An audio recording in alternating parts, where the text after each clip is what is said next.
अस्सलाम वालेकुम रहमतुल्लाहि वबरकातुहू। आप देख रहे हैं टॉप 10 विद JNM और मैं हूं गुलाम नबी मदनी। दुनिया भर से आज की 10 बड़ी और इंतहाई अहम खबरें जिन पर आज हम बात कर रहे हैं। नाज़रीन किराम, आज 5 जनवरी 2021 है और आज दिन है मंगल का। ये टॉप 10 विद JNM का सुबह का बुलेटिन है। खबरों का सिलसिला शुरू कर लेते हैं। जो आज की पहली बड़ी खबर है ये नाज़रीन किराम पाकिस्तान से है। पाकिस्तान के army chief general Qamar Javed Bajwa से अमरीकी सदर डोनाल्ड ट्रंप के खुसूसी मुशीर बराए अफगानिस्तान ज़ल्मे खलीलजाद ने कल मुलाकात की है। पाकिस्तान के army chief general Qamar Javed Bajwa को खराज तहसीन पेश किया गया है कि अफगानिस्तान के अंदर पाक फ़ौज और हुकूमत पाकिस्तान और आवाम भरपूर तरीके से मुस्बत किरदार अदा कर रही है।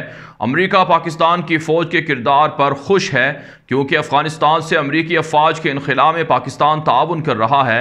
तालिबान के साथ अमरीका ने जो तारीखी एग्रीमेंट किया इसके पीछे भी पाकिस्तान ही का किरदार था। इस हवाले से नाज़रीन किराम ज़ल्मे खलीलजाद ने कहा है कि अफगानिस्तान के अंदर कुछ शरपसंद अनासर हैं जो पाकिस्तान और अमरीका के ताल्लुकात को सबताज करने की कोशिश कर रहे हैं, लेकिन इन शरपसंद अनासर के खिलाफ अमरीका और पाक फ़ौज को मुश्तरका तौर पर मिलकर लड़ाई करना होगी।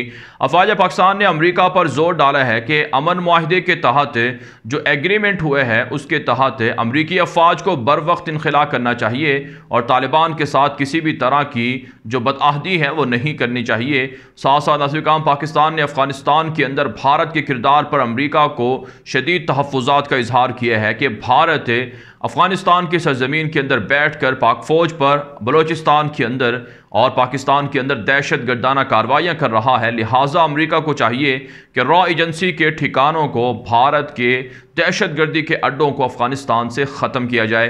यही वजह है नाज़रीन काम अब आने वाले दिनों में अफगानिस्तान के अंदर भारत की बर्बादी के किस्से पूरी दुनिया सुनेगी कि किस तरह से रॉ एजेंसी को पाक फ़ौज अंदर घुसकर मारती है। और नाज़रीन काम इतरात ये भी सामने आ रही हैं कि ज़ल्मे खलीलजाद इसके अलावा दीगर 3 मुल्कों के दौरे पर भी हैं। दोहा, अफ़गानिस्तान और इसी तरह से तुर्कमानिस्तान के ये चारों ममालिक अफ़गानिस्तान के अंदर पीस प्रोसेस में मुस्बत रोल प्ले कर रहे हैं। इसी वजह से नाज़रीन काम पाकिस्तान अमरीका के साथ मिलकर ताउन कर रहा है।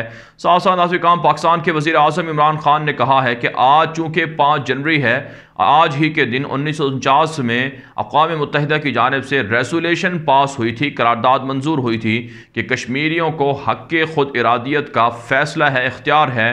लिहाजा कश्मीरी जिस तरफ जाना चाहें वो फ़ैसला कर सकते हैं। लेकिन पाकिस्तान के वज़ीर आज़म इमरान खान ने कहा कि 73 साल गुजर चुके हैं, आज तक कश्मीरियों को उनका हक़ ख़ुद इरादियत नहीं दिया गया बल्कि उन पर तशद्दुद किया गया, जुल्म किया गया। गुज़श्ता 1.5-2 साल होने वाले हैं कश्मीर के अंदर भारत के मज़ालिम का सिलसिला जारी है जो ताहाल नहीं रुक सका है। इस पर पाकिस्तान के वज़ीर आज़म इमरान खान ने कहा है कि अक़वाम मुत्तहिदा और आलमी बरादरी को किरदार अदा करना चाहिए वरना कश्मीर पर एक एटमी जंग हो सकती है।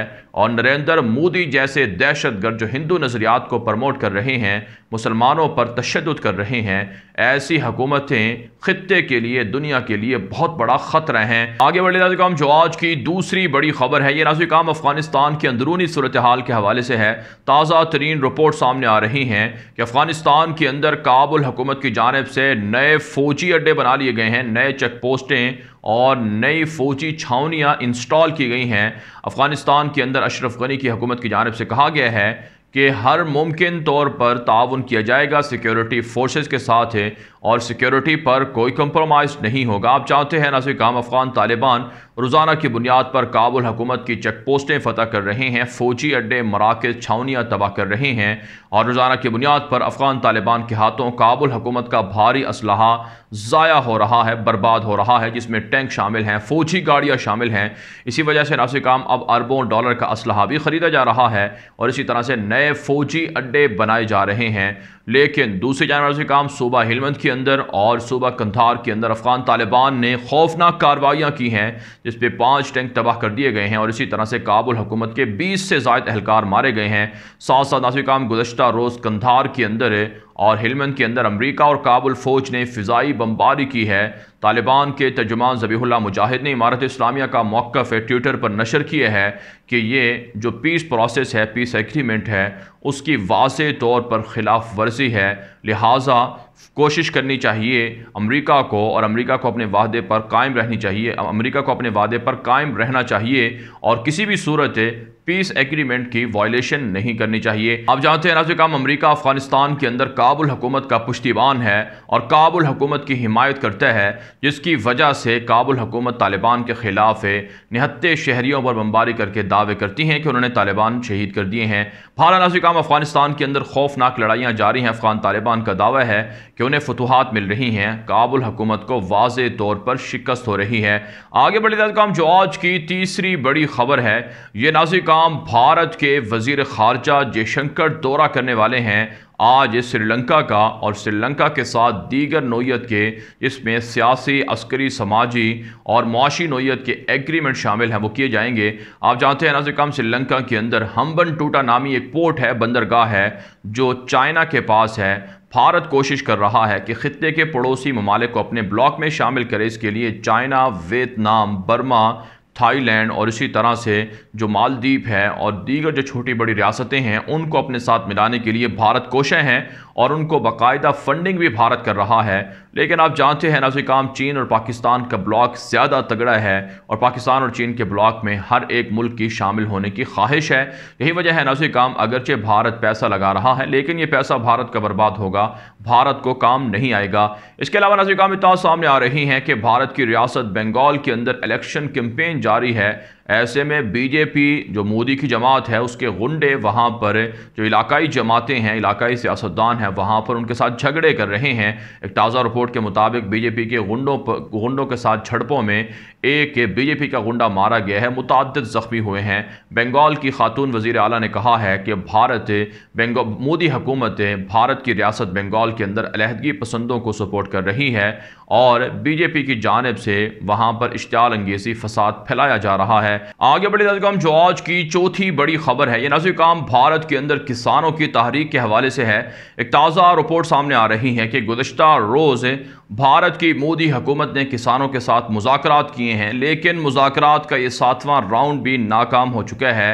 मोदी हुकूमत की जानिब से ज़िद और अना पकड़ी हुई है। मोदी हुकूमत का दावा है कि किसानों के खिलाफ बनाए गए कवानीन वापस नहीं लिए जाएंगे, अलबत्ता मुज़ाकरात होकर किसानों को सब्सिडीज़ दी जा सकती है, किसानों को रियायतें दी जा सकती हैं, लेकिन किसानों के खिलाफ बनाए गए कवानीन वापस नहीं लिए जाएंगे। नाज़रीन काम, किसानों की जानिब से कहा गया है कि अब दमादम मस्त कलंदर होगा, मोदी हुकूमत का तख्ता उल्टा जाएगा। अब किसानों ने ऐलान कर दिया है कि दिल्ली से बाहर बैठे हुए लाखों किसान दिल्ली में दाखिल होंगे और दिल्ली के अंदर मोदी हुकूमत को चलने नहीं दिया जाएगा। दिल्ली के अंदर जो पार्लियामेंट है वहाँ पर एहतजाज होगा, जलाओ घेराव होगा, मोदी की रिहाइशगाह के बाहर एहतजाज होगा और बीजेपी के जितने भी बड़े बड़े सियासतदान हैं या ओहदेदार हैं, उनके घरों से उनको बाहर नहीं निकलने दिया जाएगा। और साथ साथ नाज़रीन काम, 26 जनवरी से बाकायदा फैसला कुन मार्का शुरू होने वाला है और इसके लिए नाज़रीन काम ट्रैक्टर्स की जो परेड है वो भी किसानों की जानिब से की जा रही है। और साथ साथ नाज़रीन काम, पूरे भारत के अंदर किसानों ने भारत का राब्ता दिल्ली से तोड़ने का ऐलान कर दिया है। जबकि नाज़रीन काम, भारत की मोदी दहशतगर्द के इस ज़िद और अना की वजह से भारत की इकॉनमी को तकरीबन 45 अरब बल्कि खरब रुपए का नुकसान हो चुका है, 45 खरब रुपए का नुकसान हो चुका है। तो इससे आप नाज़रीन काम अंदाज़ा लगा सकते हैं कि भारत कितनी बड़ी तबाही से दो चार होने जा रहा है। इसके अलावा नाज़रीन काम, इत्तला सामने आ रही हैं कि भारतीय फ़ौज के अंदर ह्यूमन राइट्स की वायलेशन हो रही है, इंसानी हकूक़ की वायलेशन हो रही है, जिसकी वजह से अब मेजर जनरल के एक फ़ौजी ओहदेदार को ह्यूमन राइट्स का बाकायदा सरबराह मुकर्रर किया गया है। एक सेल बनाया गया है भारतीय फ़ौज के अंदर जिसमें अगर कहीं पर किसी फ़ौजी की इंसानी हक़ की खिलाफ वर्जी होगी तो उसकी तहकीकात करके उसका इजाला किया जाएगा। इससे आप समझ सकते हैं कि दुनिया के अंदर भारत की बुज़दिल फ़ौज ऐसी है जहाँ पर छोटे लेवल के जो फ़ौजी हैं, छोटे तबके के जो फ़ौजी हैं, उन पर तशद्दुद होता है और हर ऊपर वाला अफसर अपने से मातहत अफसरों पर जुल्म करता है, जिसकी वजह से भारतीय फ़ौज में बगावत भी है, परेशानी भी है और ड्यूटियाँ सरंजाम देने से भारतीय फ़ौज चाइना और पाकिस्तान के खिलाफ मुनकिर भी हो चुके हैं। आगे बढ़े नाज़रीन काम, जो आज की 5वीं बड़ी खबर है, ये नाज़रीन काम भारत की बांग्लादेश के खिलाफ साजिशों के हवाले से है। ताज़ा रिपोर्ट सामने आ रही हैं कि बांग्लादेश की सरहद पर भारत निहत्ते बंगाली शहरियों को गिरफ्तार करता है और फिर उन्हें एक तरह से रिहा करके ये दावा करता है कि उन्होंने गलती से सरहद पार की, सरहद क्रॉस किया, लिहाजा उन्हें रिहा किया जाता है। कहा जाता है कि इस वक्त भी भारतीय जेलों के अंदर हज़ारों बंगाली शहरी गिरफ्तार हैं जिनको गैर कानूनी तौर पर हिरासत में लिया गया। और इसी तरह से नाज़िर काम रियासत आसाम के अंदर भारत ने दावा किया है बांग्लादेश से आने वाली मुख्तलिफ सुरंगों को, टनल्स को पकड़ा जा रहा है। हालांकि नाज़िर काम बांग्लादेश के लोगों का मानना है कि ये जुल्म है और उनके बॉर्डर पर खुद भारतीय फ़ौज हमला करके निहत्ते बंगाली शहरियों को परेशान करती है। गुज़श्ता साल भी 50 से ज़ायद बंगाली शहरियों को भारतीय सिक्योरिटी बॉर्डर के लोगों ने मार डाला था। नाज़िर काम इससे आप अंदाज़ा लगा सकते हैं कि भारत के खिलाफ भारत बांग्लादेश के खिलाफ क्या साजिशें कर रहा है। लिहाजा बांग्लादेश को भारतीय ब्लॉक से हमेशा के लिए निकल कर पाकिस्तान के ब्लॉक में और चाइना के ब्लॉक में शामिल होना चाहिए। और साथ साथ बंगालियों को चाहिए, बांग्लादेश की हसीना वाजिद हुकूमत को, कि वो बांग्लादेश के बॉर्डर पर मौजूद बंगाली शहरियों की हिफाजत करें और भारत की दरिंदगी से उन्हें बचाएं। आगे बढ़े नाज़िर काम जो आज की छठी बड़ी खबर है, यह नाज़िर काम गल्फ मालिक से एक बड़ी ताज़ा तरीन ब्रेकिंग न्यूज़ सामने आ रही है। कतर के साथ 3.5 साल तक सऊदी अरब ने ताल्लुकात मुनक़ता किए रखे और इसी तरह से यूएई ने भी, मिस्र ने भी, बहरीन ने भी कतर के साथ ताल्लुकात ख़त्म कर रखे थे। फ़िज़ाई सर्विस बंद थी, फ़िज़ाई हुदूद बंद थी और बर्री बाहरी हर तरह की हुदूद बंद थी। लेकिन अब नाज़िर काम एक बड़ा ब्रेक थ्रू मिला है 3.5 साल के बाद, जिसमें कुवैत ने बड़ा किरदार अदा किया है, शानदार किरदार अदा किया है और कतर के साथ सऊदी अरब की अब सेटलमेंट हो गई है और कतर और सऊदी अरब अब आपस में दोस्त बन चुके हैं, इत्तेहादी बन चुके हैं। ताज़ा रिपोर्ट में इंकशाफ हो रहा है कि सऊदी अरब की जानिब से जो कतर के साथ मिलने वाला ज़मीनी राबता है वो भी खोल दिया गया है, बॉर्डर खोल दिया गया है, सरहद खोल दी गई है। कहा जाता है नाज़िर काम कि कतर के जो बादशाह हैं तमीम हमद सानी आज बाकायदा सऊदी अरब के दारुल हुकूमत रियाज़ में होने वाले अरब लीग के इजलास में एक इंतहाई आला सतही हुकूमती वफद के हमरा शिरकत भी कर रहे हैं। यह पहला मौका है नाज़िर काम के 3.5 साल के बाद पहली मरतबा जो कतर के बादशाह हैं तमीम हमद सानी वो आला सतही वफद के हमरा सऊदी अरब जाएंगे और रियाज़ के अंदर सऊदी बादशाह किंग सलमान से मुलाकात करेंगे, गिले शिकवे दूर किए जाएंगे। आप जानते हैं नाज़िर काम अमरीका की, यूरोप की, मगरब की साजिश रही है कि गल्फ़ के मालिक को आपस में लड़ाकर वहाँ के वसाइल को लूटा जाए और उनके दरमियान जंग बर्पा हो जाए। लेकिन नाज़िर काम इसका क्रेडिट किसको दिया जाता है? तो यकीनन इसका क्रेडिट पाकिस्तान को दिया जाता है। वो पाकिस्तान जिसने सबसे पहले कतर और सऊदी अरब के दरमियान सालसी की कोशिश की। जनरल राहिल शरीफ सऊदी अरब के अंदर मौजूद हैं जिन्होंने बड़ा मुस्बत रोल प्ले किया है क्योंकि पाकिस्तान और कतर बहुत अच्छे दोस्त हैं। और गुज़श्ता 2 महीने से हम देख रहे थे कि कतर के जो आर्मी चीफ़ हैं और इसी तरह से पाकिस्तान के जो chairman joint chief of staff general Nadeem Raza हैं वो भी कतर के दौरे पर गए। कतर के आर्मी चीफ पाकिस्तान के दौरे पर आए। पाकिस्तान की फ़ौज ने कतर और सऊदी अरब के दरमियान ताल्लुकात कायम करवाने में बड़ा मुस्बत रोल प्ले किया है। यही वजह नाज़िर काम पाकिस्तान की जानिब से, तुर्की की जानिब से और दीगर मुल्कों की जानिब से इस तारीख़ी मुआहदे पर और इस तारीख़ी सुलह पर बहुत ज़्यादा दोनों मुल्कों को सराहा जा रहा है। अच्छी बात है नाज़िर काम अमरीका क्रेडिट लेने की कोशिश कर रहा है, लेकिन यह अमरीका का क्रेडिट नहीं है, यह पाकिस्तान का और कुवैत और तुर्की वगैरह का क्रेडिट है जो उम्मत मुस्लिमा को मुत्तहिद करने के लिए कोशा हैं। आगे बढ़े नाज़िर काम जो आज की 7वीं बड़ी खबर है, यह नाज़िर काम अमरीका से है। डोनाल्ड ट्रंप के महज चंद रोज़ बाकी रह चुके हैं लेकिन ट्रंप ने अमरीका के अंदर बड़ा धमाका कर दिया है। ट्रंप की एक खुफिया सीक्रेट फ़ोन कॉल लीक हुई है जिसमें जॉर्जिया रियासत के ओहदेदारों को ट्रंप ने मजबूर किया है, उन्हें फोर्स किया है कि वो ट्रंप को जितवाएं और जो बाइडन को इलेक्शन में हरवा दें और वोटों की दोबारा गिनती के दौरान जो बाइडन को हरवाया जाए। इस हवाले से नाज़िर काम जॉर्जिया के जो सेक्रेटरी हैं उन्होंने भी दावा किया है कि ट्रंप ने उन्हें मजबूर किया है, जो इंतहाई दर्जे की बदतमीज़ी भी है और गैर कानूनी हरकत भी है। लिहाजा ट्रंप के ख़िलाफ़ अमरीका भर के अंदर जो बाइडन के हामी मुजाहरे कर रहे हैं, यहाँ तक कि जो बाइडन के हामियों ने कहा है कि ट्रंप के ख़िलाफ़ बाकायदा फ़ौजदारी मुकदमा भी कायम किया जाए कि किस तरह से वो वहाँ के ओहदेदारों को ब्लैकमेल करके किस तरह से उन्हें फोर्स कर रहे हैं कि वो नताइज को तब्दील कर दें।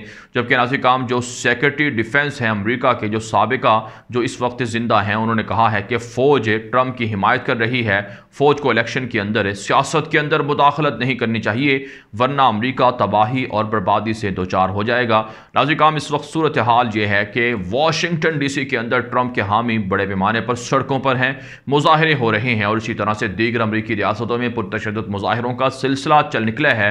कहा जाता है कि आने वाले 10 से 15 रोज़ अमरीका की सियासत में इंतहाई ख़तरनाक तरीन साबित हो सकते हैं अगर ट्रंप ने आसानी के साथ वाइट हाउस ना छोड़ा और रजामंदी जाहिर ना की तो फिर जो बाइडेन इक़्तिदार में नहीं आ सकेंगे और इसी तरह से ट्रंप का खात्मा भी हो सकता है और अमरीका भी बदतरीन तबाही से दुचार होकर 100 साल 200 साल के बाद तारीखी तौर पर टुकड़े टुकड़े हो सकता है, बट सकता है।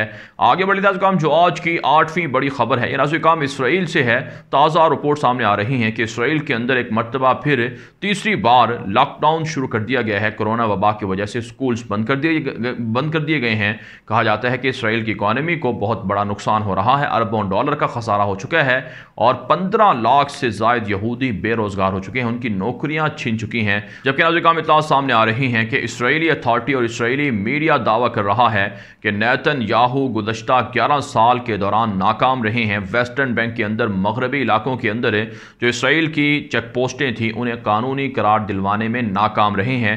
लिहाजा इसराइली अवाम नेतन्याहू को हटाकर बेनी गैंट्स को वज़ीर आज़म बनाना चाहती है और बेनी गैंट्स से उम्मीदें वाबस्ता की हुई हैं कि वह यहूदियों के हक़ में बेहतरीन फैसले करेंगे। हालांकि नाज़रीन आप जानते हैं कि बेनी गैंट्स से ज़्यादा सेकुलर हैं, रोशन ख्याल हैं, लेकिन नेतन्याहू बहरहाल कट्टर किस्म के यहूदी रहे हैं और वो बासान इक़्तिदार नहीं छोड़ने वाले हैं। इसीलिए कहा जाता है कि इसराइल के अंदर भी अमरीका की तरह तबाही और बर्बादी हो सकती है, क्योंकि इसराइल के अंदर गुज़श्ता 8 माह से मुजाहरे हैं और अब चौथी बार एक साल में इलेक्शन भी मार्च में शेड्यूल है, जिसकी वजह से कहा जाता है कि इसराइल सियासी तौर पर तबाही से दो चार हो रहा है। इसके अलावा नाज़रीन इत्तला सामने आ रही हैं कि बेनी गैंट्स जो इसराइल के डिफेंस मिनिस्टर भी हैं, उन्होंने एक ताज़ा इंटरव्यू में इंकशाफ किया है कि आने वाले दिनों में ईरान के साथ कोई मुठभेड़ हो सकती है, ईरान के साथ कोई झगड़ा और लड़ाई हो सकती है और यह भी इम्कान है कि जो बाइडेन की हुकूमत के दौर में इसराइल और ईरान के दरमियान कोई सेटलमेंट हो जाए, इसराइल और ईरान के दरमियान कोई सुलह या दोस्ती हो जाए।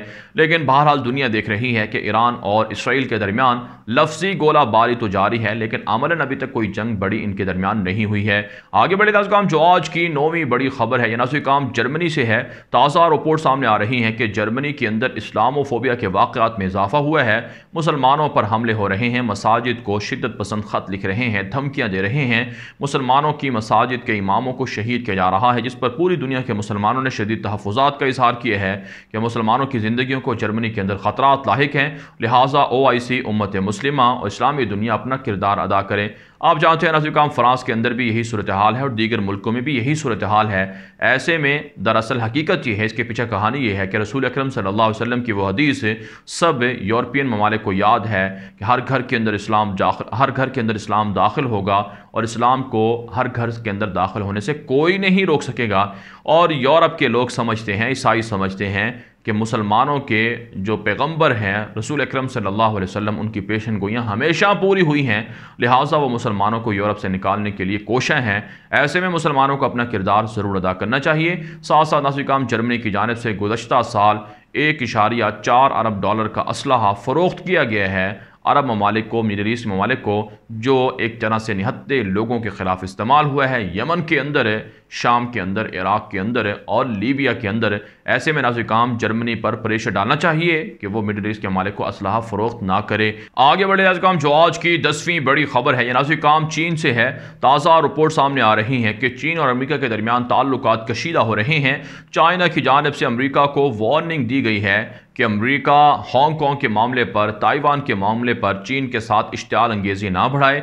साउथ चाइना समंदर के अंदर इस वक्त अमेरिका के बाहरी बेड़े हरकत कर रहे हैं जो चीन के बाहरी बेड़ों के आमने सामने हैं और चाइना ने कहा है कि अगर अमेरिका ने कोई गलती की तो अमेरिका को बर्बाद कर दिया जाएगा, अमेरिका पर चाइना पहली बार हमला कर देगा। इसके अलावा नाज़रीन चीन के अंदर सदर शी जिनपिंग की जानिब से जो कंपनियाँ हैं, जो फर्म्स हैं जो वहाँ पर काम कर रही हैं, जो एक तरह से नाकारा हैं या बैठ चुकी हैं या काम नहीं कर रही हैं, उन्हें वार्निंग दी गई है कि या तो वो अपनी प्रोडक्शन शुरू कर दें या फिर उन्हें हमेशा के लिए बंद कर दिया जाएगा। जबकि नाज़रीन आप जानते हैं दुनिया भर के अंदर डिजिटल जो ऑनलाइन ऑनलाइन कंपनी है अली बाबा, उनके जो सरबराह हैं या ज़िम्मेदार हैं, मालिक हैं, ऑनर हैं जैक मा, वो पुरस्रार तौर पर गायब हैं। कहा जाता है कि चीन की हुकूमत ने उनकी गैर कानूनी आमदनी पर तहफ़्फ़ुज़ात का इजहार किया था, जिसके बाद उन्होंने मुतनाज़ा बयान दिया, उसके बाद उन्हें गिरफ्तार कर लिया गया है।